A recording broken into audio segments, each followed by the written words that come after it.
이슈의 핵심에 가장 가까이 그리고 쉽게 다가갑니다. 오후에 뉴스 세포를 깨우는 시간, 뉴스 오후 시작합니다. 와, 신반장 오랜만이네요. 네, 우리 최 반장 오랜만입니다. 여긴 어쩐 일이신지. 네, 아무튼 거 맞죠? 반갑습니다. 네. 다름이 아니라 오늘 박진규 앵커의 개인 사정으로 인해서 오늘 딱 하루 그냥 제가 진행을 맡게 됐습니다. 하루 맞죠? 그렇겠죠? 네. 자, 오늘 잘 부탁드리고요. 그럼 뉴스 오후 먼저 쇼츠 트랙부터 달려보겠습니다.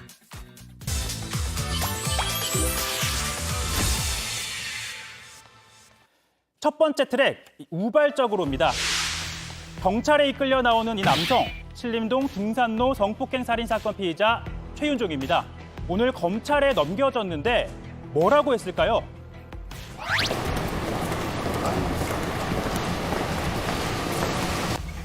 범행 왜 저질렀습니까? 우발적으로 한 거죠. 처음부터 살해하려고 한 겁니까? 아, 그건 아니에요. 자, 최윤종 계획 범행은 아니라고 주장하는데 처음에 아이고 이게 무슨 의미인지 모르겠어요. 이 밖으로 나왔을 때 보시다시피 많은 취재진을 보고 나온 발언인 것 같습니다. 일단 우발적이라고나 주장하지만 이미 범행 도구를 준비한 만큼 전담 수사팀을 꾸린 검찰은 범행의 전모를 규명하겠다 밝혔습니다. 자, 두 번째 트랙 가겠습니다. 선명한 경계입니다. 어제 오후 1시 일본이 결국 후쿠시마 원전 오염수 방류 버튼을 눌렀습니다. 자, 당시에 하늘에서 촬영한 영상 지금 나가고 있는데요. 이 바다에 띠 같은 게 보이고 좀 색상이 달라 보이는 물결 같은 게 있는 것 같네요. 네, 이 오염수가 원전에서 1km 떨어진 수심 12m 지점에 있는 터널 방류구를 통해서 앞으로 30년 동안 태평양으로 퍼져나가게 됩니다. 우리 정부는 실시간 모니터링을 통해 방류 안전을 점검한다는 계획입니다. 국민의 안전과 건강에 영향을 미치는 일이 없도록 적시에 최선의 조치를 취해 나가겠습니다. 다음 트랙은 대자로 뻗었답니다. 한 남성이 주차된 차량 옆에 대자로 들어 누워 있습니다. 보시다시피 차 문까지 활짝 열어뒀는데요. 너무 위험해 보이는데 어디 아픈 건지 응급 상황 아니에요? 네, 그래서 신고를 받은 경찰이 출동해 흔들어 깨워봅니다. 하지만 귀찮다는 듯 오히려 몸을 남성은 뒤척이는데요. 네, 이쯤 되면 뭔가 수상합니다. 설마 음주운전 아니에요? 맞습니다. 네. 그런데 이 음주운전에 더해서 이 경찰이 차 안에서 초록색 가방 하나를 발견했는데 그 안에서 나온 건 다름 아닌 필로폰입니다. 아하. 이 마약에 취한 상태에서 술까지 마시고 급기야 무면허 운전을 한 것으로 드러났습니다. 자, 이런 걸 산 넘어 산이라고 하나요? 큰 사고가 나지 않은 게 천만다행입니다. 네, 다음 트랙은요. 머리채 잡힌 월드스타입니다. 방탄소년단의 뷔가 자신이 앰베서더로 있는 브랜드 행사차 일본 도쿄를 방문했습니다. 이 뷔가 도쿄에 간 건 4년 만이라 그야말로 구름대 팬들이 모였는데요. 네, 우리 뷔가 금발머리로 변신을 했고요. 팬들과 이렇게 악수도 하고 또 인사도 나누면서 이렇게 화답을 하는 장면인데요. 금발머리 상당히 잘 어울리는데 네. 여기까지는 괜찮았습니다. 그런데 뷔가 차량에 탑승하려던 순간 네, 보시다시피 한 여성이 손을 뻗어서 뷔의 머리카락을 잡은 겁니다. 저러면 안 돼요. 혹시나 다칠 수도 있고요. 자, 최근에 일본 오사카에선 유명 DJ가 공연 중에 성추행을 당하는 일도 있었잖아요. 맞습니다. 이 아무리 뭐 좋아하는 스타라고 하더라도 일부 몰상식한 팬들의 행동이 일본의 이런 팬 문화에 부정적인 인상을 심어주다 보니 일본 네티즌들은 이 좋아하는 아티스트라면 존중을 해줘야지 너무 심하다. 이러다 일본에 오려는 스타들이 아무도 없을까 걱정이 된다. 이런 우려를 하면서 대신 사과를 전하기도 했습니다. 네, 오늘의 마지막 트랙입니다. 자, 마지막 트랙은 최 앵커가 귀가 번뜩일 소식입니다. 뭐죠? 네, 제목 나가고 있죠. 바로 황금 연휴입니다. 정부가 10월 2일을 임시 공휴일로 지정하는 방안 검토하고 있습니다. 자, 그렇게 되면 9월 28일 추석 연휴를 시작으로 개천절까지 무려 6일간 연휴가 이어지게 됩니다. 사정에 따라서 한 3일 정도 개인 연차를 쓰면 9일 한글날까지 12일도 쉴 수가 있겠네요. 와, 정말 좋은 그야말로 황금 연휴긴 한데 사실 그런데 이거 그림의 떡 아닌가요? 그렇죠. 저는 그렇다 쳐도 저 예전에 같이 합이 좋았던 이 정치부회의 할 때 네. 뭐 이런 거 있다고 한 번도 친 적이 없잖아요. 그랬죠. 뭐 저야 지금 뭐 당연히 뉴스오 시청자분들 만나야죠. 제가 한 가지 방법이 있는데 아니면 신앵커는 잠깐 쉬고 제가 이 박진규 앵커랑 브로맨스 한번 보여드리면 어떨까요? 저는 찬성인데 시청자들의 그 열화와 같은 질타를 견딜 수가 있겠어요? 괜찮을 것 같은데요, 제 생각에는. 네. 자, 보죠. 아무튼 이 정부의 임시 공휴일 검토, 국민 여론과 또 경기 진작 등의 효과를 고려한 것으로 보이는데요. 지정된다면 윤석열 정부 출범 후에 첫 임시 공휴일입니다. 자, 지금까지 쇼츠트랙 달려봤고요. 자, 오늘 분홍방은 규스룸이 아니라 혁스룸이 되겠습니다. 최 앵커는 잘 찾아가시고 먼저 초록방으로 뉴스 후 본격적으로 시작합니다.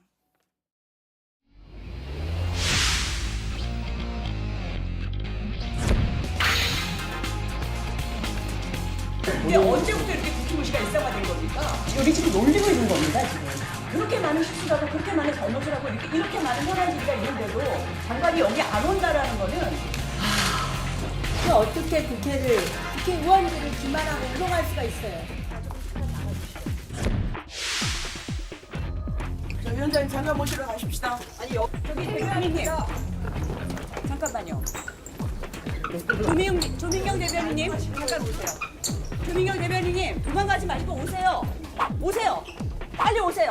아니 어디까지 도망가요? 어디 화장실로 도망가요? 아니 국회 어디 있어요? 갑시다. 장관 어디 계세요? 장관 어디 계셔?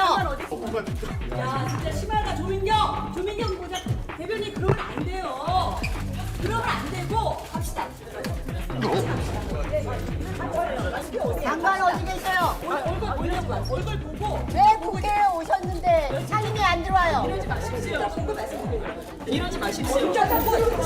오늘 출석이 반드시 필요하고 의무임을 확인시켜드리고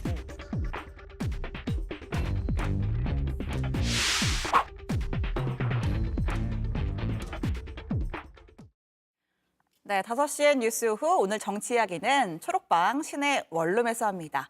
새로 뵙는 분인데 또 많은 분들이 익숙하실 겁니다. 국민의힘 송파벽 당협위원장 김근식 교수님 그리고 김유정 전 의원님 모셨습니다. 두 분 안녕하세요. 안녕하세요. 김 교수님 예전에 김 전 의원님이랑 네. 그 썰전 맞습니다. JTBC 히트 그렇죠. 프로그램 썰전에서 호흡 맞추셨잖아요. 썰전 라이브. 예, 네. 썰전 라이브가 그때 한참 인기를 끌고 있었는데 프로그램이 개편되면서 사라졌습니다. 네. 그때 마지막 방송을 함께 했어요. 아, 그러셨군요. 예, 그때도 금요일이었고요. 예. 뉴스오에서 두 분이 다시 만나게 되다니 네. 아유, 기쁜 마음입니다. 거의 1년 만인데요. 아, 네. 네. 오늘 좀 찰떡 같은 케미 부탁드리겠습니다. 자, 오늘 국회에서 벌어진 때 아닌 추격 액션 무비 주제입니다. 여가위 추격전. 자, 앞에 잠깐 봤지만 또 보면서 이야기를 하죠. 영상이 워낙 좀 흥미로워서요.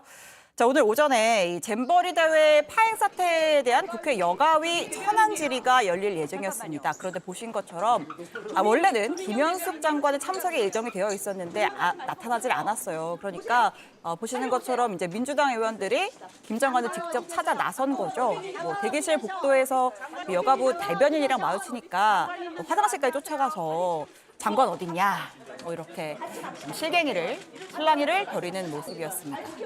그런데 일단 이 화장실까지 쫓아가는 모습을 좀 국민들이 봐야 하는지 그런 의문은 좀 듭니다.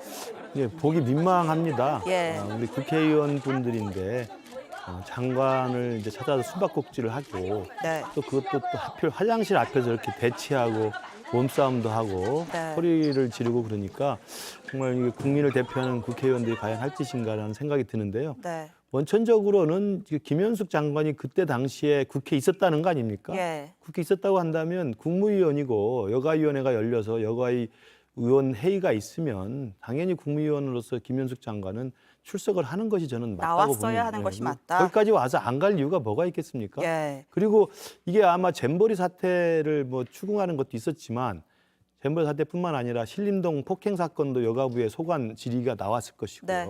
그리고 잼버리 사태 때문에 김현숙 장관의 뭐 책임론을 묻는다 하더라도 지금 윤석열 정부의 국무위원으로서 당당하다면 저기 나가서 야당의 질문에도 정말 뭐 반듯한 자세로 할 말하고 네. 해명할 거 해명하고 지적하면 지적당하고 네. 또 고칠 거 고치고 이렇게 하는 것이 저는 장관의 자세라고 생각합니다. 그러니까 좀 민주당은 오죽하면 또 장관이 안 나오니까 오죽하면 찾아갔을까 싶기도 해요.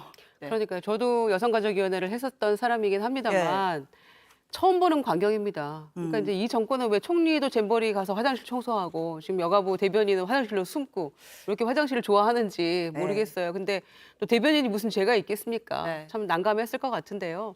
저는 여성가족부 장관이 좀 그동안에도 무책임한 언행을 보여왔습니다만은 정말 오늘은 너무 심했다 이런 네. 생각이 들어요. 그러니까 잼버리 파행하고 나서 굉장히 일찍 잡힌 일정이거든요. 여가위에서 이렇게 책임을 따지겠다, 정확하게 예. 묻겠다 이랬는데 장관이 뭐 성범죄는 경미했다, 뭐 매우 부정적인 의견은 4%뿐이다. 그리고 우리의 위기관리 능력을 보여주는 것이 이런 굉장히 엉뚱한 얘기들을 해가지고 분노를 더 키웠잖아요. 예. 거기다가 또 에어컨 나오는 빵빵한 다른 숙소에서 또 묻기도 해가지고 분노를 더 키운 측면이 있는데 작년 국감에서 그렇게 큰 소리 뻥뻥 치면서 다 준비됐다고 했던 장관이 이미 합의된 이 여가위에 나와서 얘기를 당연히 해야죠. 문제 없었다. 랄지 아니면은 제가 책임지겠다고 했는데 죄송합니다 랄지 이렇게 비겁한 모습을 보여서야 되겠습니까? 정말 조금 굉장히 자괴감이 들었어요. 이 장면을 보고. 그 여가부의 입장은 그 김 장관이 안 오겠다는 게 아니라 여야의 참고인 합의가 안 돼서 이제 출석을 대기 중이었던 것이다. 국회에 이제 도착을 해서 그러니까 안 가려고 한 건 아니었다. 이런 취지입니다. 근데 어쨌든 회의가 열렸으면 뭐 다른 증인 참고인과는 다르게 주무부처 장관이니까 필참자 아니에요? 그 제가 볼 때는 나중에 저렇게 쫓아다니다가 예. 결국 회의가 개회가 된 것으로 알아요. 예, 의사진행 발언 의사진행 했습니다. 발언하고 다시 또 산회를 한 것 같은데 네. 그렇다면 모르겠습니다. 이제 국민의힘 입장에서는 이제 참고인 채택 문제를 놓고 결국 여야가 합의를 못해서 네. 국민의힘 의원들이 불출석을 하고 빠졌기 때문에 네. 민주당 의원들만 아마 남아 있으니까 이 김현숙 장관이 그 자리에 안 온 것 같은데요. 네. 저는 뭐 대기할 수 있다고 봐요. 왜냐하면 예. 참고인 합의가 되면 원만하게 양쪽 여야 의원들이 다 모인 가운데 출석하려고 대기할 수 있는데 결국 어쨌든 상임위가 열렸잖아요. 그렇죠. 열려서 의사진행 발언을 하고 있으면 제가 보기에는 그때라도 앉아 있었던 것이 저는 맞다고 봅니다. 그리고 나서 앉아 있다가 질문을 하면 뭐 질의에 답변을 할 수도 있고 예. 그리고 또 그때 당시에 국민의힘이 계속 참고인 문제로 합의가 안 돼서 불참을 결정했으면 그 이야기를 양해를 구하고 나가면 되는 거잖아요. 네. 저는 그렇게 하는 것이 바람직한 자세였다고 생각이 들고 아. 이제 그럼에도 불구하고 지금 여가위에서 여야 간에 잼버리 문제를 놓고 서로 간에 책임 공방을 벌이는 것은 가뜩이나 잼버리로 좀 국가가 좀 다른 국제사회에 좀 망신을 좀 뻗친 것 같아서 국민들이 지금 화가 나 있는데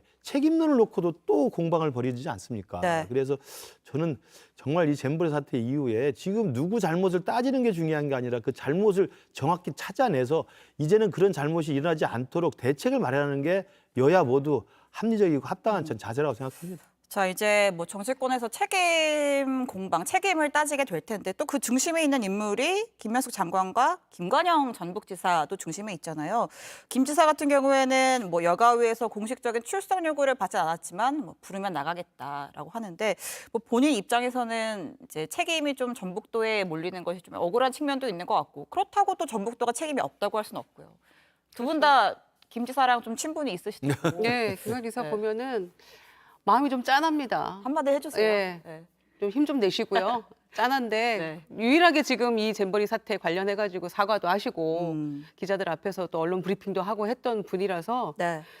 그나마 조금 솔직하게 네. 당당하게 잘했다 이런 말씀 드리고 싶고요. 그래도 여전히 짠한 마음은 변함이 없는 것 같아요. 오늘도 지금 여가위에 가서 이렇게 파행되고 있고 화장실 쫓아다니고 지금 이러고 있는 와중에도 대기하고 있었던 거 아닙니까? 사실 본인이 꼭 안 와도 되는 자리였는데 오늘은. 아, 국회에서 대기를 하셨나요? 예. 김 지사가? 그래서 그렇군요. 조금 더 안타까운 마음이 드는데요. 네. 그런 모습 보면서 이제 이 여가위 파행이 되고 나니까 그럼 조직위원장하고 해서 우리 공동 기자회견이라 하자 이런 네. 좀 대안도 제시하고 했거든요. 예. 그럼 전북도 지사가 이러고 있는데 장관이 대기 중이라는 그 문자 뭐 이런 거 얘기를 하면서 나타나야죠. 그렇게 비겁하게 뒤로 숨으면 되겠습니까? 알겠습니다. 김 교수님도 한 말씀 해주시죠. 예, 뭐 김과정 지사하고는 뭐 과거에도 친하게 잘 알고 있고 네. 앞으로도 유망한 정치인 중에 하나라고 생각합니다. 그래서 지난 그 전북도지사로 이제 취임을 하고 1년 동안 의욕적으로 일을 해왔는데 이 잼버리 사태로 지금 사실은 예상치 않은 지금 곤경에 처해 있죠. 네. 뭐 제가 보건대도 이제 1년 동안 준비에 미흡함이 있었는지 없었는지를 이제 감사원 감사가 지금 진행되고 네. 있기 때문에 따져보면 되겠습니다만 지금 다른 공동조직위원장이나 그다음에 김관영 지사 앞서에 있었던 집행위원장 역할을 했던 송하진 전 지사나 이런 분들이 지금 숨어서 안 나오는 것에 비한다면 김관영 지사는 그래도 나와서 해명을 하려고 하는 자세는 분명히 있는 것 같습니다. 네. 그래서 앞으로 감사원 감사 그리고 국회든 어디든 간에 이 잼버리 사태에 대한 책임에 대한 어떤 소재를 따져본다면 김관영 지사 제가 아는 그 성격으로는 잘못된 건 잘못됐다고 쿨하게 인정하고 네. 또 해명할 거 해명하고 앞으로 고쳐갈 거 고쳐가겠다고 아마 당당하게 이야기를 잘하기를 바라고 그렇게 되기를 또 기대해 봅니다. 아, 두 분이 진짜 김관영 지사랑 친하신 것 같아요. 좋은 사람은 진심 어린 조언을. 좋은 사람은 좋은 사람끼리 친합니다. 아, 알겠습니다. 실력 있는 분이니까요. 예. 그랬으면 좋겠는데 일이 꼬이네요, 자꾸. 네, 알겠습니다. 자, 뭐 얘기가 좀 돌고 도는 측면도 있지만 지금 뭐 여야가 정쟁을 벌이고 있는 거, 네 탓이다, 내 탓이다 하는 거고 오늘 또 파행이 된 게 결국은 뭐 그럼 누구 증인으로 불러서 책임 물을 거냐 이거 하다가 지금 파행이 된 거잖아요. 그래서 지금 여야가 부르겠다고 하는 증인들이 좀 달랐습니다. 국민의힘에서는 뭐 김관영 지사 부르겠다고 했고 또 역시 민주당 소속인 송화진 전 지사 이제 잼버리 준비를 오래 했으니까 전 지자체장 부르자고 하고 또 반면에 민주당에서는 김용현 대통령 경호처장 부르자. 그러니까 대통령이 개영식 때 참석을 했는데 그때 뭐 어떻게 했는지 짚어보겠다. 당의 상황 점검하겠다는 건데 김용현 처장이 부르는 게 맞습니까? 저건 민주당이 뜬금없는 주장을 한 거죠. 그러니까 잘 아시다시피 대통령 경호처장은 국회 운영위원회 상임위가 이럴 때도 부르지 않는 게 관례입니다. 네. 대통령 경호를 책임지는 총책임자 아닙니까? 예. 그런데 갑자기 여가위에서 그 경호처장을 부른다는 것이 정말 좀 뜬금없고 그 이유도 들어보니까 이 잼버리 개막식 하는데 대통령을 모시고 왔기 때문에 그때 어떤 일이 일어났는지 물어보겠다는 건데요. 네. 이건 좀 지나치게 좀 정치적 공방으로 이 경호처장을 부른 것 같고 저는 이 잼버리 사태에 대해서 이렇게 여당은 여당대로 자꾸 지난 정부 인사를 자꾸 증인으로 하려고 하고 또 야당은 야당대로 너무 상관도 없는 경호처장을 부른다고 하니 오늘 이런 식의 파행이 벌어진 거거든요. 네. 저는 이렇게 여가위 전체 상임회의를 열면서 증인이나 참고인을 놓고 이렇게 싸울 바에야 차라리 국정조사 했으면 좋겠어요. 민주당이 국정조사 하자고 하잖아요. 국정조사 해서 네. 그러면 국정조사 좋은 합의해서 생각입니다. 국정조사에 증인을 부를 수가 있으니까 네. 그때 증인으로 불러 나오면 선서를 하고 해야 되니까 거짓말을 못 하거든요. 예. 그렇게 해서 하는 게 낫지. 이게 여가위 상임위 열어놓고 증인 채택 문제 가지고 저렇게 뭐 숨바꼭질하고 쫓아다니고 화장실까지 가고 뭐 경호처장을 오라가라 하고 제가 국민들이 볼 땐 더운 여름에 정말 화가 더 날 것 같아요. 그렇죠. 저희는 뭐 증인 참고인 문제 가지고 파행이 되는 경우가 사실 많긴 해요. 그렇죠. 네. 그런데 경호처장 얘기를 하는 거는 사실 그 보도도 많이 됐습니다만 당일날 거기 줄 서서 들어가고 하면서 이미 이 잼버리 대원들이 지쳤다. 그리고 뭐 그래서 소방이 좀 당장 중단해야 된다 이런 얘기까지 나온 거 아니겠습니까? 네. 그런데 결국 이제 막 가방 수색까지 하고 했는데 대통령이 오시니까요. 이제 경호상 뭐 해야 되는 절차죠.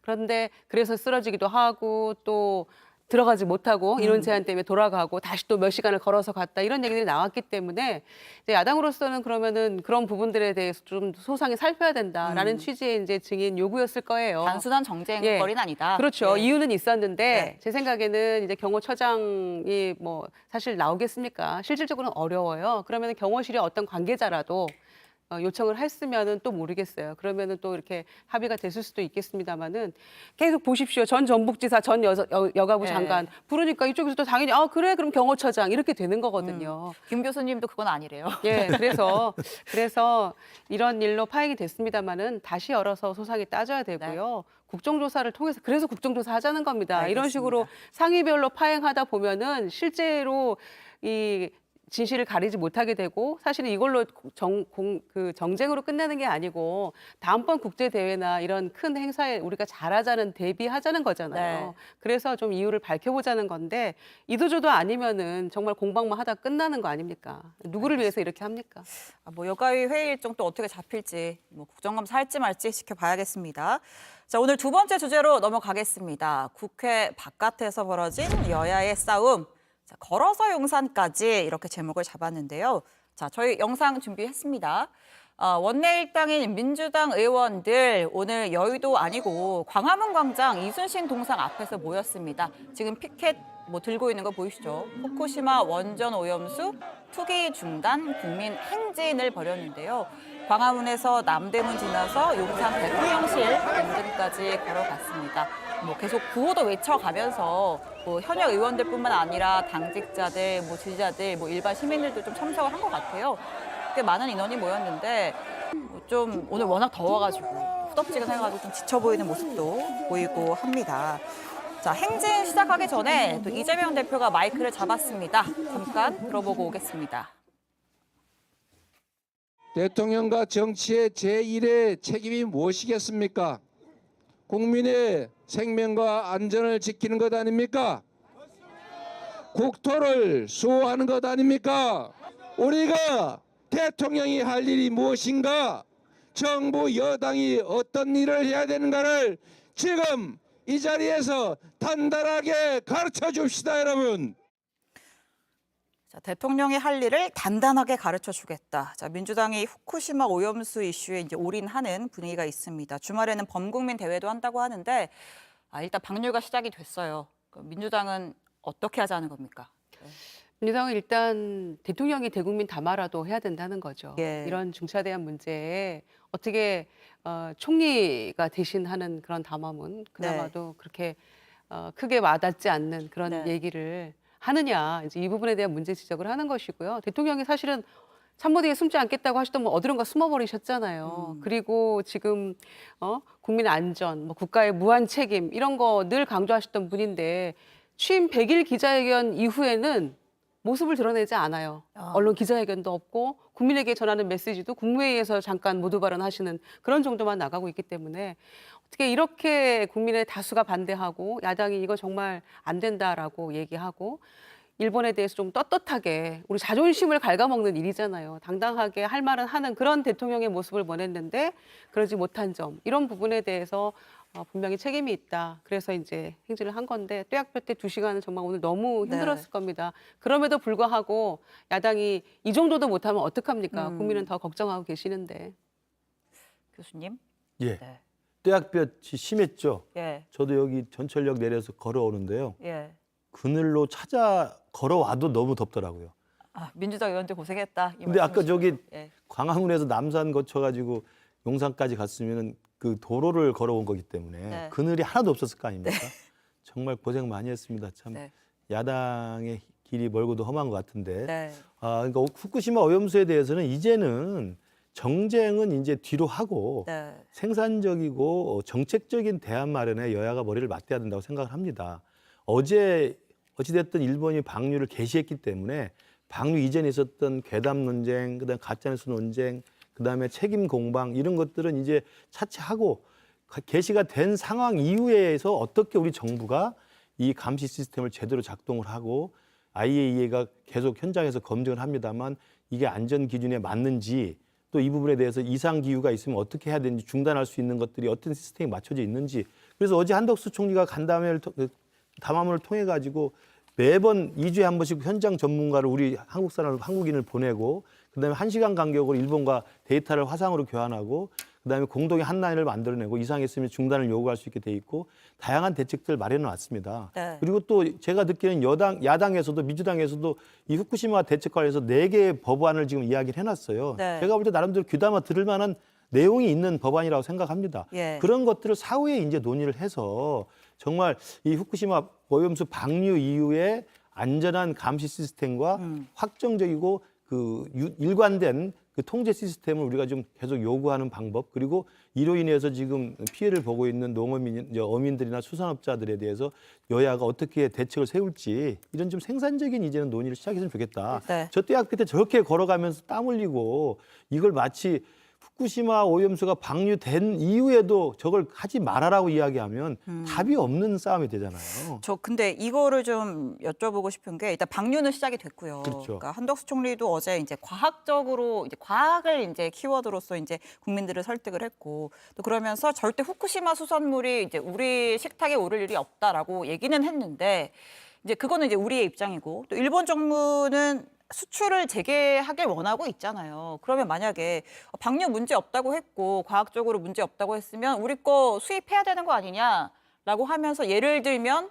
뭐 세계 무역기구 WTO에 이거 안 된다라고 제소를 한다든지 그렇게 되면은 우리도 이제 IAEA가 안전하대라고 했으니까 그러면은 방어 논리가 없어지는 거 아니에요? 수입해야 되는 거 아니에요? 그건 약간의 오해가 있습니다. 그러니까 지금 우리 정부가 후쿠시마 수산물을 지금 수입을 금지하고 있는데요. 예. 그 수입 금지의 우리의 그 원인, 그 정당한 논리는 뭐냐면 2011년 쓰나미와 이 후쿠시마 원전 사고 네. 이후에 많은 이 폐기수와 오염수가 바다로 무단 방류됐거든요. 예. 지금은 이게 희석시켜서 알프스라는 다핵종 제거 설비를 지나서 방류를 합니다만 그때는 그냥 있는 그대로 다 방류가 됐어요. 예. 그렇기 때문에 후쿠시마 연안에 있는 그 수산물이 잡힌 것에 대해서는 그때 2011년에 엄청나게 많은 양이 무단 방류된 것에 대한 입증된 안전성이 없다. 네. 그렇기 때문에 우리가 수입을 못한다는 것이고 그걸 WTO도 수용을 해서 그 입장이 옳다고 해서 우리 손을 들어준 겁니다. 네. 그렇기 때문에 지금 앵커께서 말씀하신 것처럼 어제 방류를 했으니까 이제 내일이라도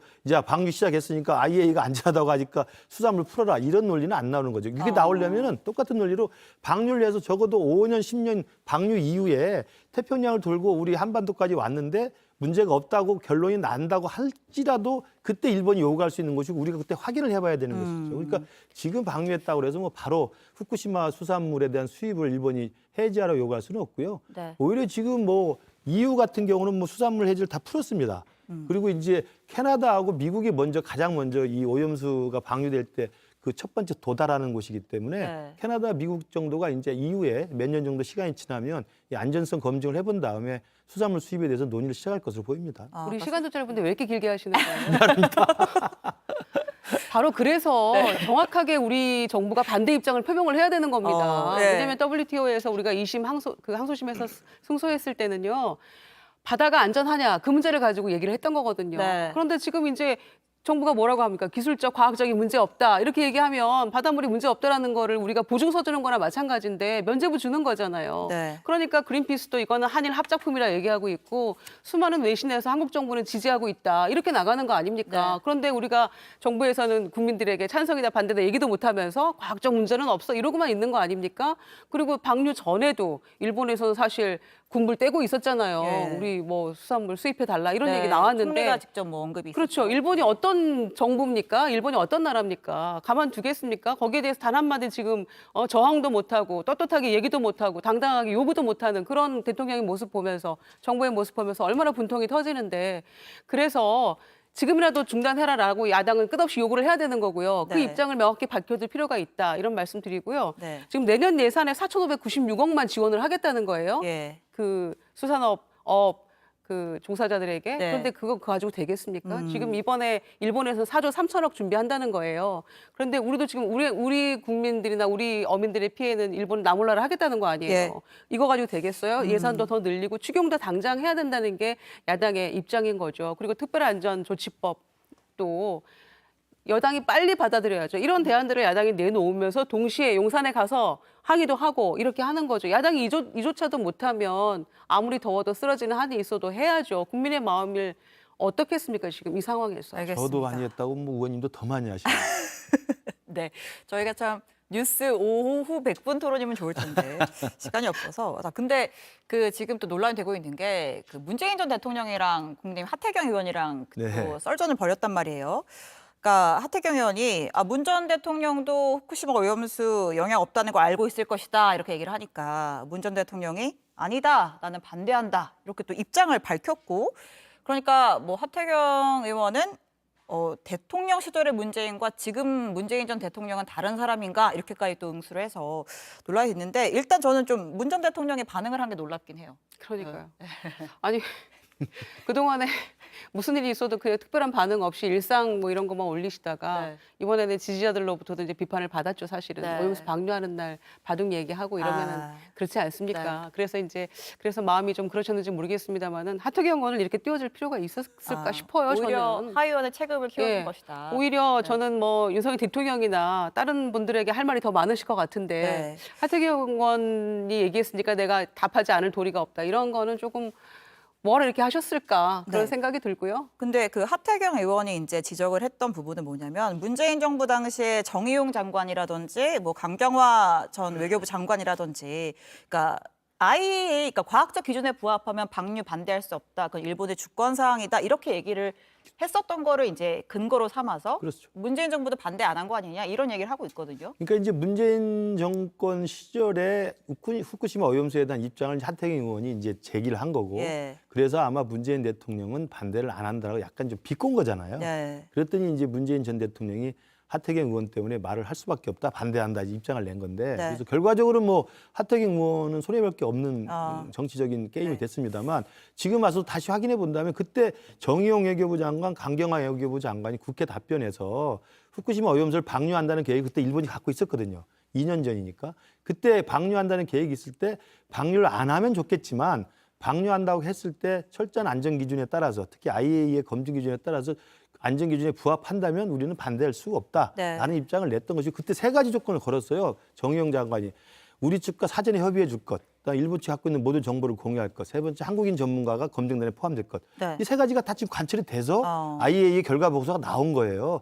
그래서 IAEA가 국제적으로 가장 공신력 있는 원자력 안전 진단 기구 아닙니까? 거기에서 안전 기준에 부합한다라고 이야기를 했기 때문에 일본이 방류를 한 것이어서 그에 대해서는 우리는 그 이후에 안전이 잘 지켜지도록 모니터링하고 감시하고 따져보는 것. 이것만 우리 열심히 하는 수밖에 없다는 것이 문재인 정부 때 입장이나 지금 윤석열 정부 입장이나 크게 다른 게 없습니다. 늘 이제 국민의힘이나 대통령실 강조하는 게 다를 바 없다 전 정부랑 이렇게 얘기하는데요. 확연히 다르죠. 그 세 가지 전제 조건도 다 다릅니다. 그리고 일단 김기현 대표를 비롯한 국민의힘의 59명의 의원들이 일단 결사 반대했었어요. 방류에 대해서. 네. 왜 그때 반대했고 지금 찬성인지 얘기하셔야 된다고 보고요. IAEA에 한국이 참여해야 된다는 거는 직접 참여를 하지만 독자적인 검증을 하게 해달라는 거였어요. 네. 그 전제 조건이. 그리고 모든 자료나 데이터에 대해서 투명하게 공개해달라는 거예요. 투명하게 다 공개됐나요? 시찰단인지 견학단인지 가가지고 뭐 보고 왔나요? 도쿄전력에서 주는 것만 보고 왔잖아요. 그러니까 명백히 전제가 다른 거죠. 그리고 한국 정부하고 잘 협의해야 된다. 뭘 협의했나요? 그냥 우리 보고만 있잖아요, 지금. 아무 얘기도 못하고 있잖아요. 대통령이 심지어는 상주하면서 보게 해달라, 점검하게 해달라 했는데도 2주에 한 번으로 끝난 거 아닙니까? 완전히 무시당한 거잖아요. 근데 이런 모습 보면서 정말 우리 국민 전체가 무시당하는 그런 기분 아니겠어요? 전제 세 가지가 다 다른데 어떻게 전 정부하고 지금 입장이 같다고 얘기를 계속 하는지 정말 모르겠어요, 저는. 알겠습니다. 우리 시청자분들께서 정의용 장관 그때 외교회의에서 발언한 걸 동영상을 보시면 뭐 누가 맞는 말인지 확인하면 될 것 같고요. 네. 저는 후쿠시마 오염수 가지고 정말 몇 개월 소모적인 논쟁을 했는데 더 할 필요는 없다고 생각합니다.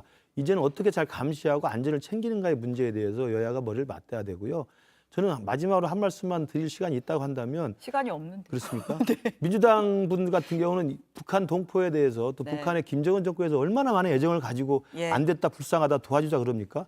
근데 일본의 후쿠시마 저 대재앙에 대해서 그 후쿠시마 대재앙으로 인해서 수많은 사람이 죽고 집을 잃고 일터를 잃고 거기에 계속 오염수가 차는데 그걸 안고 죽으라는 겁니까 그러면? 국제적 기준에 맞춰가지고 일본도 어쩔 수 없이 고심 끝에 그래도 가장 안전하다고 하는 방류 기준을 택해서 하는 건데 거기에 대해서 너희들 안고 죽으라고 하는 놀부심부가 아니고 뭡니까?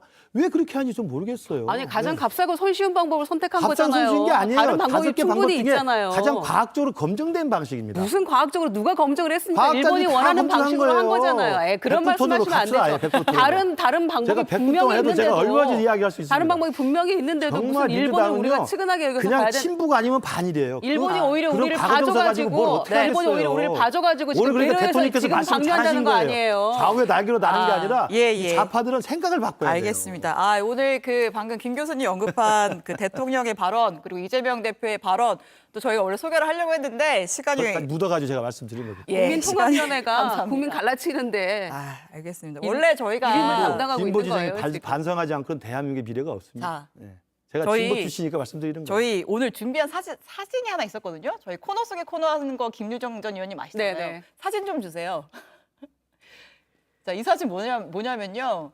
그 청주에서 이제 비 오니까 이제 배수구 막혔는데 어떤 아저씨가 민소매 입은 런닝 입은 아저씨가 이제 배수구를 이렇게 막 물을 퍼내더라는 거예요. 그래서 이게 인터넷에서 누구냐 훈훈하다 이 아저씨 칭찬해줘라라고 했더니 알고 봤더니 충북의 한 도의원이었다. 라고 해가지고 저희가 이런 훈훈한 이야기 하면서 오늘 토크를 마무리하려고 했단 말입니다. 네.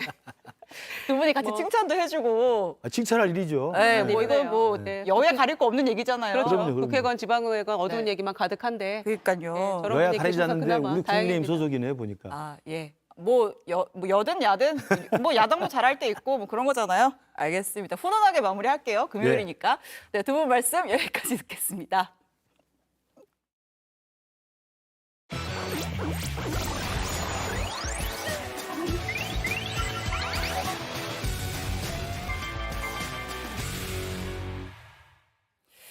네, 세상 모든 이슈를 풀어보는 이슈 언박싱 시간입니다.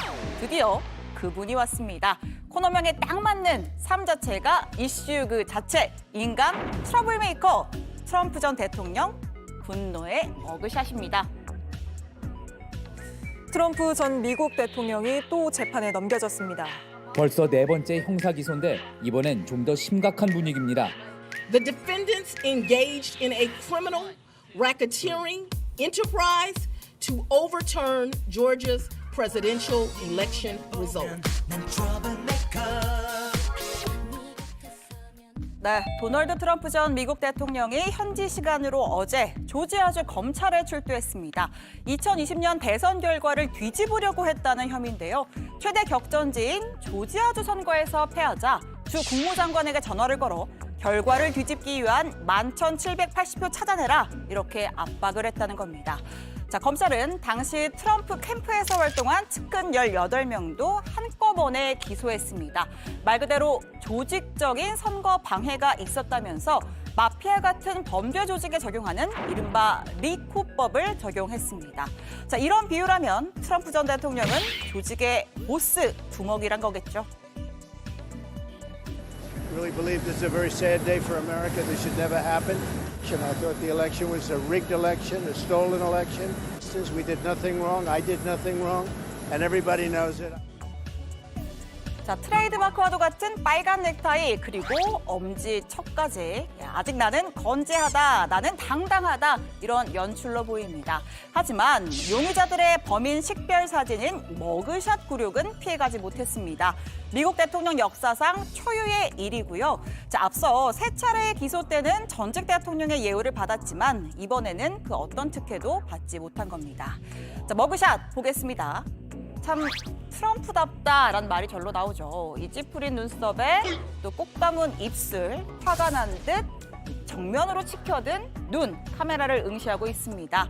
자, 검찰에 저항하는 이미지를 연출하기 위해서 철저히 계산된 표정 지었다고 봐야겠죠. 또 간단한 신체 검사도 받았습니다. 자, 수감 번호가 생겼고요. 키 192, 몸무게 97.5, 머리카락, 딸기색 또는 금발. 네, 미국은 머리색을 참 다양하게도 표현을 합니다. 자, 아무튼 트럼프 미리 검찰과 합의한 대로 보석금 20만 달러를 낸 뒤 20분 만에 석방됐습니다. 곧장 SNS로 달려가서 본인이 머그샷 직접 딱하니 올렸습니다. 그러면서 선거 개입이다, 항복은 없다, 도널드 트럼프.com 깨알 홍보까지 했습니다. 정말 대단한 멘탈이라고밖에 볼 수가 없는데요.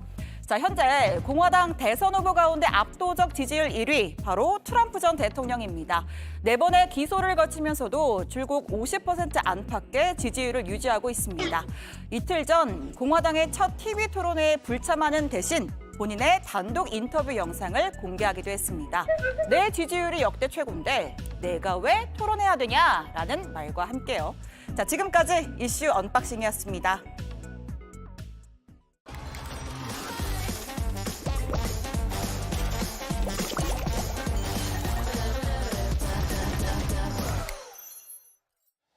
네, 앞서 정치 토크에서 열띤 토론이 벌어졌는데 사회 토크에서 그 분위기 이어가도록 하겠습니다. 네, 오늘 함께해 주실 분 소개해드리겠습니다. 신유진 변호사 그리고 동대문경찰서 수사과장 범죄사냥꾼 이대호 형사님 나오셨습니다. 안녕하세요. 안녕하세요. 네, 이 두 분 다 저보다 뉴스 오후 출연은 선배님들이신데 네. 제가 방송을 통해서 많이 봐왔습니다. 평소에 팬입니다. 이 방송도 너무 잘하시고 이 유익한 정보를 알기 쉽게 전달해 주시더라고요. 특히 이대호 형사님은 최근에 유느님도 만나고 왔던데요. 네, 그건 이제 방송 끝나고 한번 제가 따로 여쭤보도록 하겠습니다. 네, 첫 번째 얘기부터 해보도록 하겠습니다. 이 신림동 성폭행 살인 사건 피의자 최윤종이 오늘 검찰에 넘겨졌습니다. 이 신상 공개가 된 상태인데 오늘 보시다시피 서울중앙지검으로 송치되는 과정에서 사실 개인이 원하면 모자나 마스크 등을 쓸 수가 있음에도 얼굴을 그대로 드러냈습니다. 또 보시는 것처럼 피의자 좀 긴장된 모습은 아닌 것처럼 보였는데요. 한번 들어보시죠.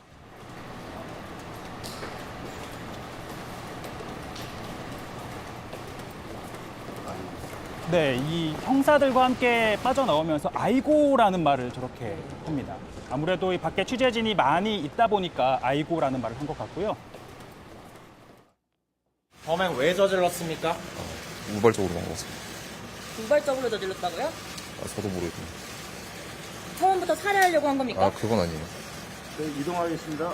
피해자 결국 사망했는데 네. 하실 말씀 없으십니까? 정말 죄송하게 생각합니다. 언제부터 범행 계획했습니까? 그건 잘 모르겠어요. 지금 눈에 띄는 점이 무엇보다 취재진 앞에서 이 최윤종이 기자들의 질문에 거부를 하지 않고 일일이 다 답변을 하고 있습니다. 이 두 분께 같이 한번 여쭤보고 싶은데 네. 이 같은 피의자의 심리 어떻다고 봐야 할까요? 지금 기자들을 보고 첫 번째 반응이 와 사람 많이 나왔다 이런 태도였거든요. 네. 아이고라고 하면서 그게 뭐 이게 아니라 그냥 놀라운 태도예요. 근데 이런 걸 보면은 이 최은종은 자신의 본능에 충실한 행동을 하는 사람으로 좀 추측이 되거든요. 네. 그러니까 자신이 사람들 많이 나왔네 놀랐고 물어보네 대답하고 이게 그냥 본능적으로 마치 아무런 죄의식 없이 보이거든요. 그러니까 굉장히 대낮에 일상생활을 영위하는 과정에서 잔혹한 범죄 피해를 당한 피해자가 있음에도 불구하고 네. 지금 전혀 어떠한 죄의식도 느껴지지 않는 걸 보면은 굉장히 자신만 보고 다른 것에 대해서는 전혀 없다. 그러니까 반성의 본능에 여지가 없다. 충실하고 좀 즉흥적이다 네. 이렇게 보인다는 건데 우리 이대호 형사님이 보시기에는 어떻게 보셨습니까? 이 장면. 저 영상을 보니까 지금 나오면서 시실 쪼기고 이렇게 웃고 그러는데 저거 유족 측에서 보면은 얼마나 저거 화날 일입니까? 맞습니다. 네. 그리고 또 그 뭐 반성의 기미는 전혀 없는 것 같고 자기 변명만 지금 늘어놓고 있는 것 같습니다. 알겠습니다. 그리고 이 최윤종이 나오면서 기자들에게 우발적이다라는 표현을 썼습니다. 이 포토라인에선 피의자가 사실 이런 단어를 선택해서 쓴다는 게 좀 일반적이라고 봐야 할까요, 형사님? 그것보다는요. 지금 얘가 저렇게 포토존 앞에서 그 뭐 우발적이다는 말을 하는 거는 네. 뭐 지금 사형이나 무기형에 그 해당되는 강간 살인죄를 적용해 가지고 지금 검찰로 송치되는 상황이거든요. 맞습니다. 네. 그래서 이제 그 부분들을 뭐 강간 치사로 형을 좀 낮추기 위한 자기 변명을 늘어놓고 저렇게 하는 게 아닌가 판단이 됩니다. 일단 뭐 우발적이다라고 하는 게 사실 이게 계획적이지 않다라는 것과는 좀 다른 맥락으로 보입니다. 왜냐하면 이 최윤종이 흉기를 이미 가지고 있었고 이 범죄 관련 검색을 해봤다 이런 기록도 나오지 않았습니까? 맞습니다. 지금 우발적이지 않는 게요. 원래 지금 그 흉기 너클을 구입한 게 범행 전 4개월 전에 인터넷을 통해서 구입을 한 게 확인이 됐고 네. 또 범행 한 달 전부터 인터넷 검색으로 너클이라든지 공연음란이라든지 이런 것들을 검색한 것들이 다 확인이 됐습니다. 뭐 그런 걸로 봐서 또 그 진술 과정에서도 처음에는 너클로 폭행만 했다고 했지만 네. 나중에 추가 조사에서 목을 졸라 살해했다 이렇게까지 시인한 걸로 알고 있습니다. 맞습니다. 그 부분은 경찰 조사 과정에서 인정을 했죠. 예, 그렇습니다. 그런 걸로 봤을 때는 이건 우발적인 게 아니고 그 당시부터 이미 계획된 범죄다 이렇게 볼 수가 있을 것 같습니다. 알겠습니다. 그러니까 최윤종의 주장만 보자면 본인은 살인을 할 의도가 없었다 이런 주장인데 그러니까 현재까지는 본인이 살해를 한 그 사실적인 객관적인 사실만 인정을 하고 있다라고 봐야겠죠. 네, 그럼에도 불구하고 제가 좀 전에 말씀드렸을 때 본능적이다라고 했지만 자신에게 유리한 사실만 딱 입으로 얘기하고 있어요. 네. 자신에게 불리한 사실은 전혀 얘기하지 않고 철저하게 유리하게 이끌어 나가려고 하는 모습을 보여주고 있단 말이에요. 네. 그렇기 때문에 이 사람이 지금 살인의 고의가 없었다라고 한다고 해도 객관적으로 인정되는 예를 들어서 뭐 질식사라는 것은 살인의 방법으로 사실 그 경부 압박 질식 경우에는 사망에 이를 수가 있지 않습니까? 그런 행동을 했고 그리고 CCTV가 없는 곳을 범행 장소로 이미 물색을 했어요. 이 범행에 대해서 철저하게 준비를 했다는 것이죠. 치밀한 계획을 한 점이 엿보인다. 네, 맞습니다. 그리고 방법도 이 사망에 이르게 하는 충분한 방법을 사용했고 그렇기 때문에 아무리 자신이 유리한 뭐 살인의 의도가 없었다, 계획적이지 않았다라고 하더라도 네. 강간살인 이 혐의가 인정되는 데는 크게 무리가 없을 것으로 보여집니다. 사실 이 피의자가 이런 주장을 하는 이유는 결국에는 재판에 갔을 때 감형을 받기 위한 것 아니냐라고 해석을 해볼 수가 있을 것 같은데 실제적으로 살인의 의도가 없었고 또 우발적 범행이라는 게 인정이 된다면 실제로 감경 요소가 됩니까? 우발적이라는 거는 재범의 위험성이 좀 없어 보이는 그러니까 단 한 번 일회성의 어떤 그런 우발적인 어떤 사고형의 범죄였지 내가 재범의 위험성이 굉장히 높은 사람이 아니다라는 거를 어필하는 것이거든요. 네. 재범의 위험성이 높으면 이게 양형이 굉장히 세집니다. 왜냐하면 재범의 우려가 높은데 이 사람을 바로 사회로 보낼 수가 없잖아요. 그렇기 때문에 양형이 굉장히 세지는데 나는 우발적이야라고 하면서 나는 그렇게 사회에 뭐 반사회적인 사람이 아니라는 걸 어필하는 거기 때문에 그 형량의 차이는 천지 차이입니다. 알겠습니다.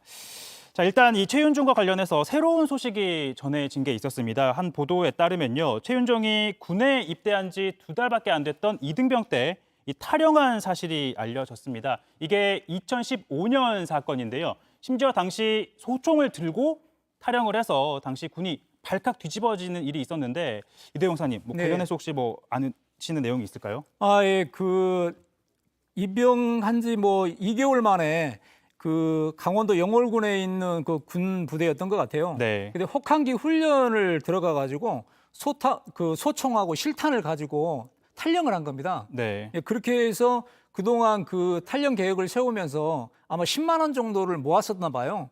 그걸로 이제 그 사복으로 갈아입기 위해서 구입하는 과정에서 경찰에 검거돼 가지고 그 군부대로 이송해 가지고 네. 예, 군 검찰에서 기소유예 처분을 받은 그런 사실이 있는 거예요. 사실 이 뭐 저희도 군복무를 했지만 그 큰 소총을 가지고 탈영을 한다는 게 상식적이진 않거든요. 그리고 이제 방금 이대호 형사님 말씀하신 것처럼 이제 계획적 10만 원을 이제 네. 모았다라고 말씀해 주셨는데 당시 이제 탈영을 한 다음에 약 2시간 만에 그 인근 읍내에서 검거가 되긴 했습니다. 곧바로. 네. 예. 하지만 이 말씀하신 것처럼 10만 원을 가지고 있었다라는 건 내가 탈영을 해야겠다라는 좀 계획을 가지고 있었다. 그렇게 추정해 볼 수 있을까요? 그렇습니다. 이미 그 어차피 자기가 군인인데 탈영을 했을 때 뭐 군복을 입고 탈영을 하면 바로 또 많은 사람들이 눈에 띄지 않겠습니까? 네. 근데 그 군 생활을 하면서도 자기는 군 체질이 아니다. 그리고 그 당시에 관심병사 B급으로 네. 그러니까 성격이 원만하지 않는 그런 병사를 관심병사 그 B급으로 분류를 한답니다. 네. 그렇게 관리되고 있는 그 군에 적응을 하지 못한 그런 병사였던 걸로 하게 됐습니다. 사실 뭐 모든 관심병사가 이 탈영을 하지는 않잖아요. 그렇습니다. 그래서 어느 집단에 있던 그 조직에 적응을 하지 못하는 사람이 있으면 잘 보듬어서 이제 끌어안고 가기 위한 노력들을 많이 하는데 네네. 그 과정에서 관심병사라고 하더라도 탈영으로는 이어지지 않는데 지금 당시 최윤종이 이제 검거가 되어서 방금 이제 이대호 형사님이 말씀하셨는데 나는 군대 체질이 아닌 것 같다. 이 관심병사다. 뭐 군에 적응을 못했다. 이렇게 본인을 변명하는 듯한 혹은 좀 나는 군에서 약자다라는 좀 점을 많이 어필을 한 걸로 보였습니다. 그래서 결국 이제 말씀하신 것처럼 검찰에서는 기소유예 처분을 받았고요. 그러다 보니까 이게 또 지금 벌어진 사건과 연관을 지어보지 않을 수가 없는데 이렇게 본인이 우발적인 범행이었다, 계획을 하지 않았다라는 주장을 계속하는 건 당시 이런 전례가 있었으니까 이번에도 그렇게 큰 중형을 선고받지는 않을 것 같다. 그렇게 생각할 수도 있을까요? 맞습니다. 저는 그렇게 보는 좀 측면이 굉장히 큰데 네. 무기 소지 탈영이라는 거는 군대에서 생각할 수 있는 가장 큰 사건이잖아요. 맞습니다. 비상이 걸리고 심지어 강원도 지역에서 무기를 소지하고 탈영했다면 민간에 피해를 줄 수도 있고 굉장히 큰 일인데 자신이 좀 어리숙해서 좀 잡혔지만 기소유예 처분이라니 기소유예라는 거는 아무런 처벌을 받지 않은 거예요. 네. 아무런 처벌도 받지 않았는데 더더군다나 2개월 만에 조기 전역을 합니다.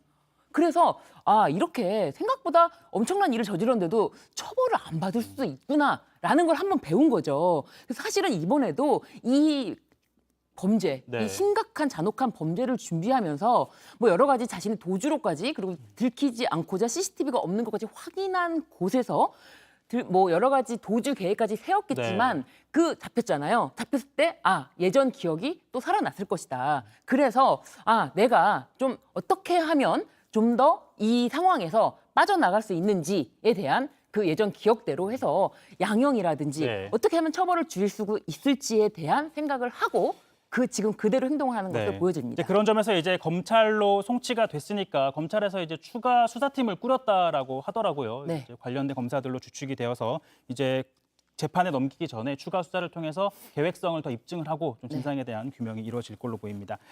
자, 그럼 다음 사건으로 이어가 보도록 하겠습니다. 자, 이번 사건, 이 직장 상사의 휴대전화 번호를 전단지에 적어서 배포를 하는 좀 다소 황당한 사건이 있었습니다.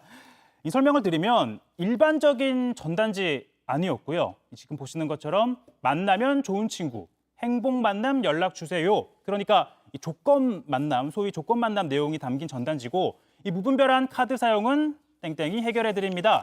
뭐 대부업체 전단지였습니다. 자, 이 사건 이게 평소 직장 상사한테 이런 일을 할 정도였다면 뭐 장난이었을까요? 아니면 뭐 직장 상사와 좋지 않은 뭐 관계가 그간 형성이 되어 있었을까요?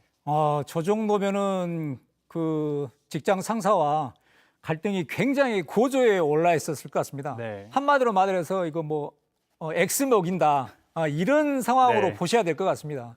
저거는 저렇게 뭐 스티커를 제작하고 별명, 휴대폰 번호를 적어가지고 뿌렸단 말입니다.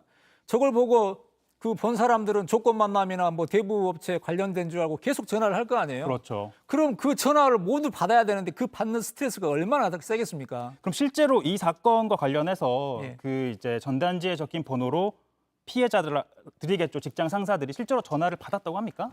그것도 이제 몰랐는데 그런 전화가 워낙 많이 오고 어떤 가게 주인이 그렇게 이제 항의를 한 겁니다. 왜 이런 전단지를 붙이느냐. 네. 그래서 알고 이제 고소를 하게 된 겁니다. 알겠습니다. 사실 이런 경우가 뭐 흔치 않은 경우 같긴 한데 사실 요즘 워낙 개인 정보가 이제 온라인을 통해서 많이 확산이 되고 있는 상황이긴 하잖아요. 우리 신 변호사님은 혹시 네. 개인적으로 좀 물론 공인이시긴 하시지만 네. 이런 뭐 개인 정보나 휴대전화 도용을 당해 보신 경험이 있으실까요? 저도 이렇게 이제 뭐 인별그램이라고 하죠. 네. 인별그램에서 뭐 사칭을 한다거나 아니면은 이게 제가 뭐 주차 관련해서 이제 차량의 전화번호를 넣었는데 네네. 그거를 한번 전화 통화를 했던 사람이라고 돼 있는데 네. 밤에 한 뭐 계속 수십 통 전화가 와서 무서워서 네. 저희 이제 오히려 SNS 사진들을 다 내리고 왜냐하면 전화번호를 통해서 저의 신원을 다 확인할 수가 있으니까 네네네. 내리고 그랬던 경험이 사실 있습니다. 알겠습니다. 그리고 이거는 이대호 형사님한테는 이걸 꼭 한번 여쭤보고 싶은데 제가 네. 이대호 형사님을 좀 SNS 찾아보다가 예. 아니 분명 이대호 형사님의 사진인데 네. 그런데 뭐 베트남인이다라고 소개가 되어 있는 게 있더라고. 한번 보여주시겠습니까? 예. 네. 지금 보면 사진 분명 이대호 형사님 맞죠? 그런데 맞습니다. 소개글이 베트남 군대와 두 아들의 독신 아버지. 뭐 베트남 군대 일하시나요? 네. 저도 갑자기 이렇게 베트남인으로 둔갑된 거를 오늘에서 알았습니다. 실제로 저렇게 뭐 도용하는 사례가 있는데 저 모습 보시니까 어떠세요?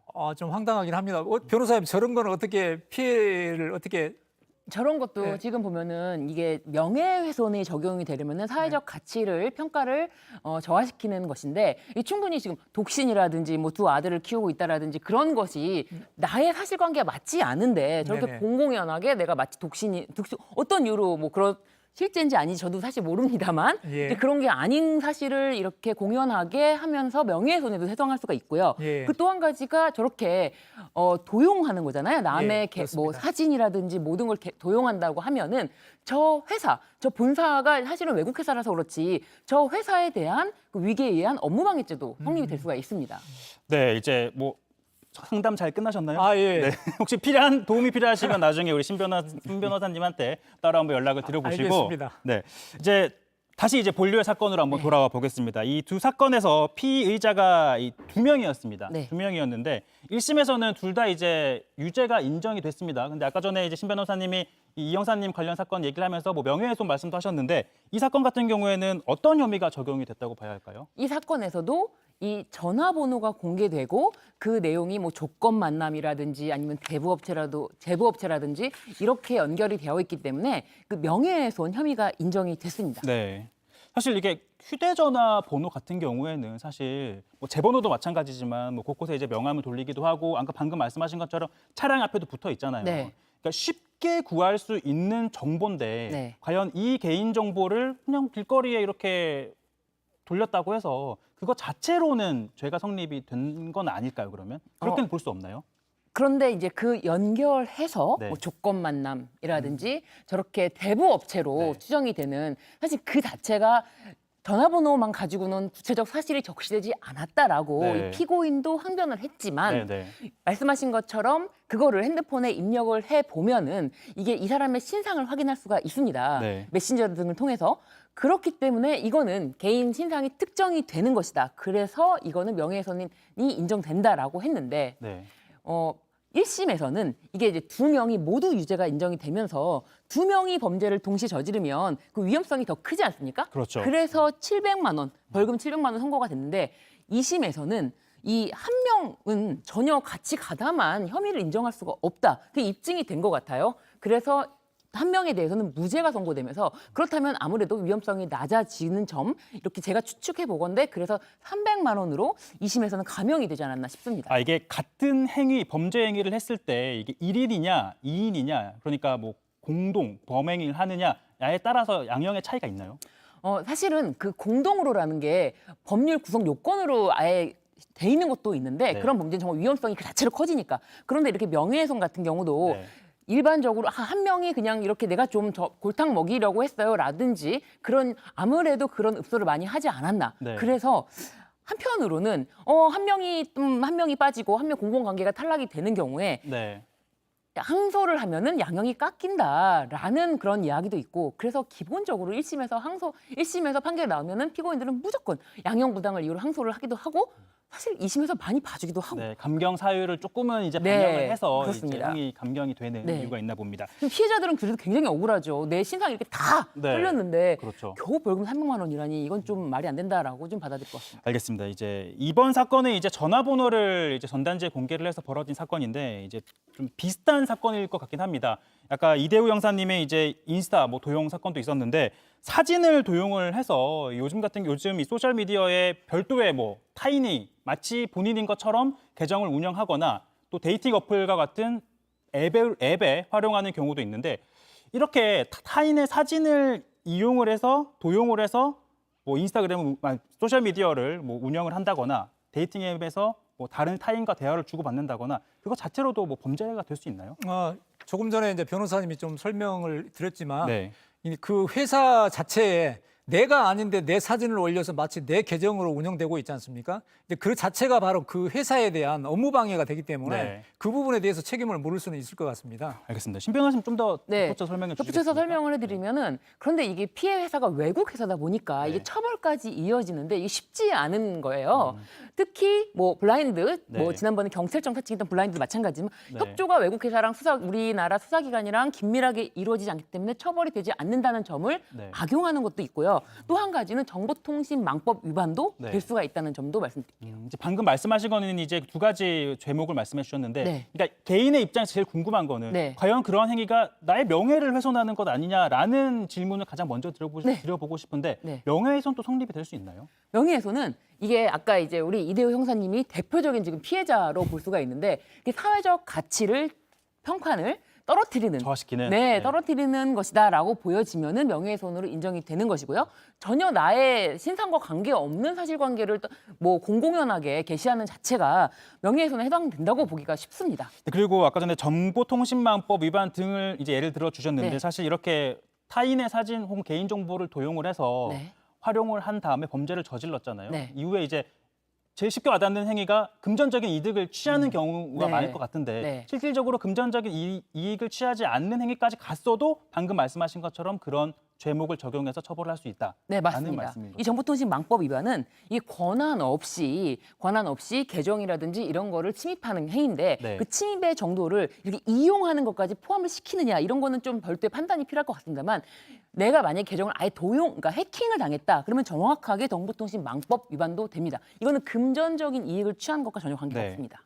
알겠습니다. 오늘 뭐 한 사건을 가지고 두 분의 뭐 개인적인 얘기까지 언급해 가면서 아주 자세하게 설명을 해주셨는데 오늘 말씀 감사합니다. 네. 감사합니다. 네.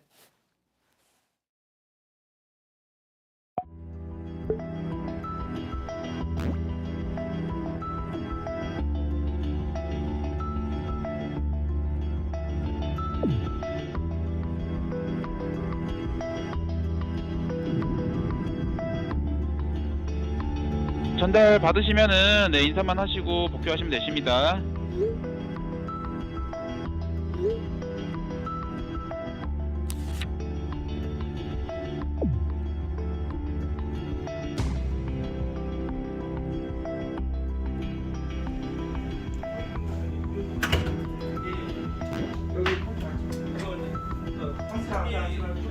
무슨 일때가 온 건 알죠?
네, 매주 금요일 찾아오는 반가운 손님 오후의 티키타카 시간입니다. 자, 아마 방금 영상 보고 많은 분들이 "헉, 여전사 캐치걸이다, 우리 차언니다 이렇게 외치지 않았을까 싶어요. 저도 지금 너무 떨리는데 뮤지컬 배우 차지연 씨 스튜디오에 모셨습니다. 안녕하세요. 네, 안녕하세요. 반갑습니다. 네. 요새 어떻게 지내세요? 콘서트 준비에 아주 한창입니다. 열정을 다해서 준비하고 있습니다. 콘서트 하시는군요. 네, 맞습니다. 네. 그래서 최근에 저는 올 봄에 네. 연극 아마데우스 네네. 활약하신 것까지는 제가 네네. 알고 있었고 네. 자, 이번에는 뮤지컬이 아니라 콘서트를 준비하신다고. 네, 맞습니다. 갑자기 데뷔 17년 만에 네. 첫 단독 콘서트죠? 네, 맞아요. 네. 네. 좀 오래 걸렸죠. 네. 콘서트라는 것이 또 누군가에게는 어떤 축제 같은 일이라 가볍게 할 수도 있고 하겠지만 네. 저한테는 꽤 오랜 시간이 걸렸는데 네. 준비를 또 잘 하고 싶었고 그리고 예. 제 안에 저만의 이야기들이 좀 차곡차곡 더 많이 켜켜이 쌓여갔으면 좋겠다라는 네. 생각이 있어서 기다리기도 했고 네. 또 음악 감독님이나 또 회사나 이런 많은 주변의 스태프분들도 자연스럽게 한 곳으로 이렇게 좀 기운들이 모이게 됐어요. 그 자연스럽게 그때가 됐다라는 생각이 되어서 이번에 그렇다면 이제 좀 용기를 가지고 네. 내 이름을 걸고 네. 한번 나아가봐도 되겠다라는 네. 생각이 들어서 준비를 했습니다. 이번에 우리 차지연 배우님의 단독 콘서트. 네, 네. 보통은 이제 뮤지컬은 그러니까 가수는 자기 노래가 있지만 네, 네, 뮤지컬은 네. 이제 뮤지컬 곡이 있는데 그렇죠. 그런 곡들 위주로 하시는 거예요?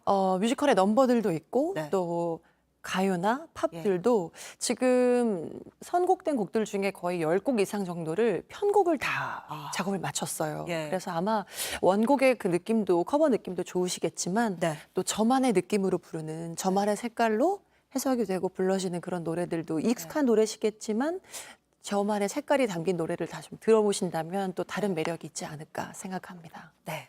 데뷔 17년 만에 첫 네. 단독 콘서트 지금 네. 열심히 준비를 하고 있다고 말씀을 해주셨습니다. 요새 또 뮤지컬, 사실 저는 뮤지컬 알못인데 주위에 뮤지컬 팬이 너무 많아서 네. 좀 관심을 좀 가지려고 하고 있어요. 네, 네, 네, 근데 네.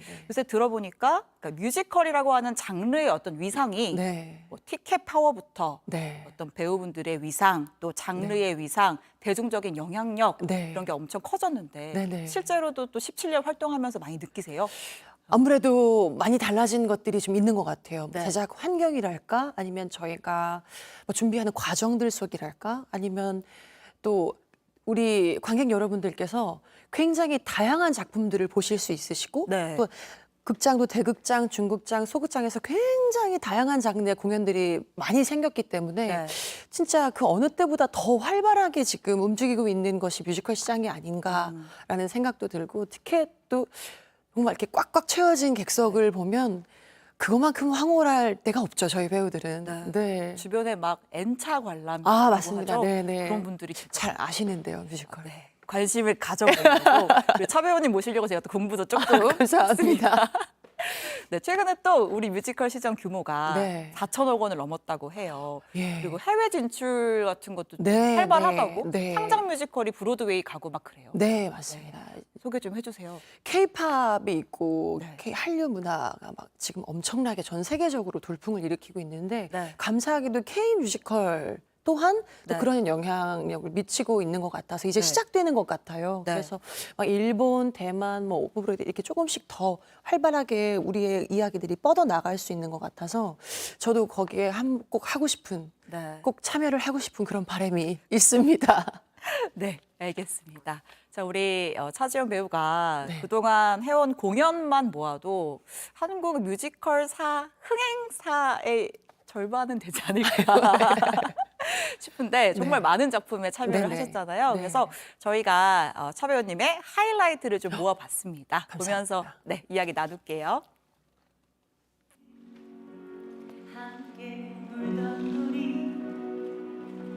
네, 뮤지컬 사편제는 2010년에 초연되었고 네. 올해 1월 달에 아예 막을 내렸어요. 그럼 13년간 하신 네, 작품이에요? 13년 동안 5번의 시즌을 빠짐없이 참여했고 네.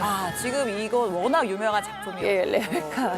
네, 많은 또 배우들이 네, 있고 네. 또 댄버스 부인 역할로 또 맞습니다. 이름을 알리셨고. 네. 근데 파워가 남다르신 것 같아요. 네, 감사합니다. 그렇죠. 요거는 언제죠? 아이 낳기 전. 넘어갔습니다. 광화문 연가. 네. 이것도 서편제와 같이 K 뮤지컬이라는 이름이 적합하게 창작 뮤지컬이거든요. 아, 이건 창작이군요. 네, 서편제도 그렇고 지금 이 광화문연가도 그렇고 창작 뮤지컬이라서 자랑스럽습니다. 네, 일단은 가사도 우리말로. 네, 네. 그 작곡가 이영훈 선생님의 곡들로만 이루어진 주크박스 뮤지컬이에요. 광화문연가는. 네. 자, 그 이번에 하시는 콘서트 제목이 익시비션 전시회. 네, 전시회. 네, 네. 그러니까 작품들을 하나하나 내가 해온 작품들 또 네네. 곡들을 풀어내서 이렇게 전시 네. 소개한다 맞습니다. 이런 의미인가요? 네. 어떤 작품들을 전시하시나요? 아까 처음에 잠깐 얘기했지만 네. 어떤 거 나가는지. 작품들을 만났을 때 그 역할들마다의 색깔로 있어서 저의 모습들이 다양한 모습들이 있겠지만 네. 또 저라는 사람으로서 어떻게 살아왔는지 어떤 과정들을 거쳤는지 이번에 준비하면서 15곡, 16곡 정도의 넘버들을 최종으로 선택했을 때 네. 제가 혼자서 첫 곡부터 끝곡까지 왜 나는 이 곡을 선택했는가? 네. 어떠한 의미가 있는가 나에게? 네. 아니면 내가 이 곡을 어떻게 느끼는가? 네. 이 공연을 했을 당시에 나는 어떠한 상황이었고 예를 하나만 들어주세요. 예를 들면 가장 먼저 생각났던 건 위키드였어요. 위키드. 네, 뮤지컬 예. 위키드에서 엘파바 역할을 맡았었는데 네. 그때 제가 아이를 임신하고 예. 공연을 마치던 시기가 7개월 반까지 아이를 품고 함께 공연을 했는데 네. 연습이 들어가기 직전에 아이가 선물로 찾아왔다는 소식을 들었어요. 캐스팅이 되고 나서. 네네네. 예. 그래서 동료분들과 다른 분들께 절대 피해를 끼치고 싶지 않고 뭔가 임신을 했다라는 어떤 그런 것에 대해서 특혜를 바라거나 배려를 바라거나 그런 것보다 오히려 더 열심히 달려들었고 더 적극적으로 발을 굴렀고 더 과하게 뛰어다녔고 네. 좀 제 스스로가 그런 부분들도 있고 네.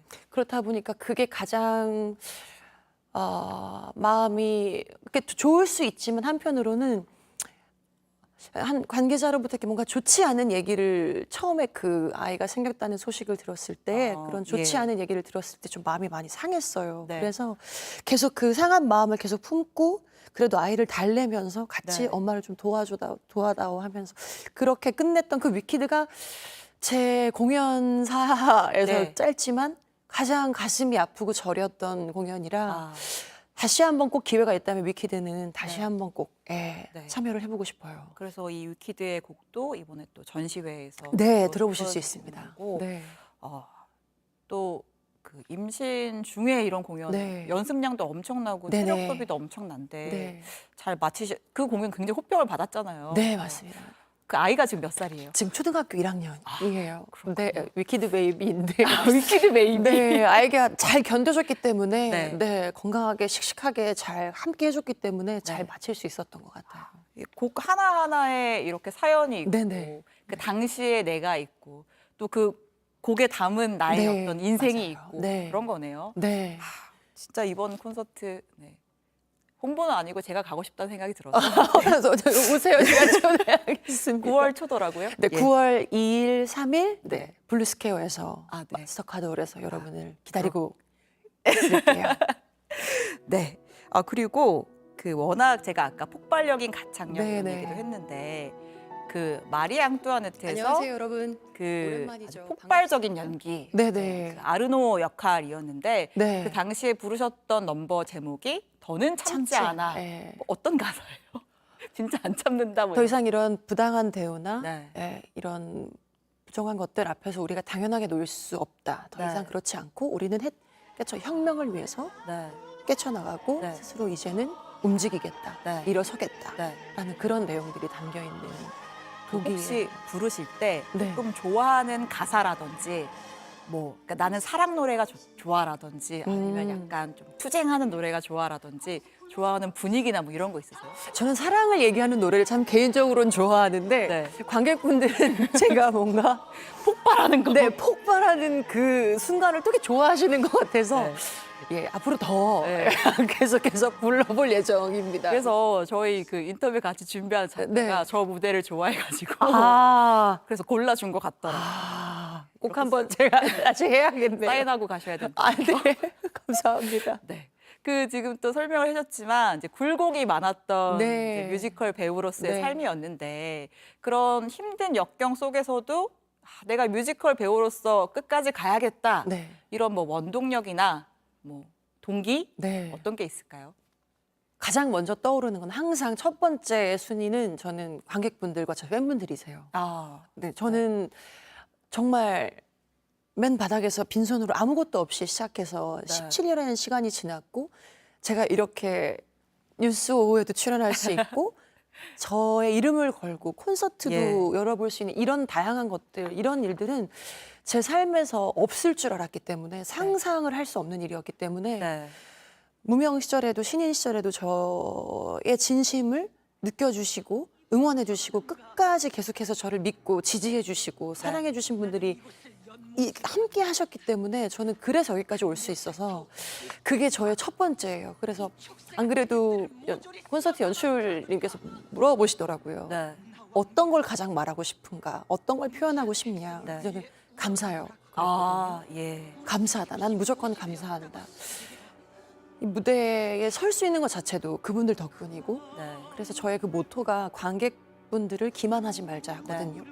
그래서 평소에 저는 배우가 저의 생각이지만 참 어렵고 쉽지 않은 직업군에 속한다라고 생각하는 것이 무대 위에 서는 사람들은 그 사람이 어떤 생각을 가지고 어떤 삶의 방향성을 가지고 사느냐에 따라 그 무대에서 자기 삶의 모습도 그대로 투영된다고 생각이 되거든요. 그래서 무대가 너무너무 아름답고 황홀하고 진실된 반면에 굉장히 무서운 곳이라고도 저는 생각해요. 그래서 아마 그런 조금은 더 저희 그렇게 훌륭한 사람은 못 되지만 그래도 좀 더 바른 길로 걸어가고자 노력해왔던 저의 그런 한 걸음 한 걸음을 다 응원해 주셨던 분들이 이제까지 저를 믿어주시니까 이게 가능한. 네네. 자, 저희가 영화도 예고편이 있잖아요. 네네. 그래서 우리 콘서트도 네네. 예고편처럼 아마 시청자분들이 좀 기다리실 것 같아요. 네. 노래 하면서 아마 제일 익숙하신 노래가 많이 아실 것 같은 게 서편제의 살다 보면인데 살다 보면을 조금 제가 불러보겠습니다. 네. 감사합니다. 박수로 청해 듣겠습니다. 감사합니다. 눈을 감고 바람을 느껴봐 엄마가 쓰다듬던 손길이야 멀리 보고 소리를 질러봐 아픈 내 마음 멀리 날아가네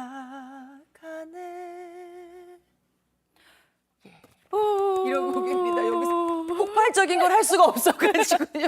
뉴스에서 한번 폭발해 주시면 또 다음번에 한번 좀 불러주시면 제가 여기서 이렇게 일어서서 폭발적으로 알겠습니다. 불러보겠습니다. 정말 짧게 들었는데도 과장이 아니고 살짝 눈물이 맺힐 것 같은 그런 몰입이 되는 무대였습니다. 감사합니다. 네, 오늘 이렇게 직접 노래까지 불러주셔서 너무 감사하고 앞으로 또 나와주신다고 하셨으니까 두 번째, 세 번째 콘서트 하실 때 또 뵙도록 하겠습니다. 네, 감사합니다. 네, 지금까지 뮤지컬 배우 차지연 배우 모셨습니다.